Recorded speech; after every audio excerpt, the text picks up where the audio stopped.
বন্ধুরা, বাইরে বৃষ্টি পড়ছে, মেয়ে বায়না কিছু একটা ভালো রান্না করে দিতে, যেহেতু আজকে রোববার ওরা আশা করে আমি ওদের ভালো কিছু করে দেবো। তো বানিয়ে দিলাম একটা, মেয়েরাও খেয়ে বললো খুব ভালো। জিনিসটার কি নামকরণ দেওয়া যায় আমি জানি না।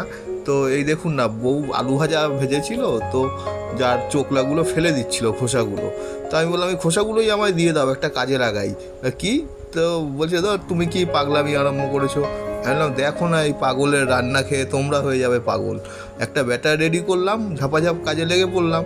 ব্যাটারটায় দিলাম হচ্ছে, ঘরে বেসনও ছিল না, একটু কর্নফ্লাওয়ার ছিল, অল্প ময়দা, একটু সুজি ছিল, ওর মধ্যে নুন দিয়ে ভালো করে নাড়াচাড়া করলাম, অল্প একটু হলুদ আর একটু লঙ্কার গুঁড়ো সামান্য দিয়ে ভালো করে ব্যাটারটা রেডি করলাম।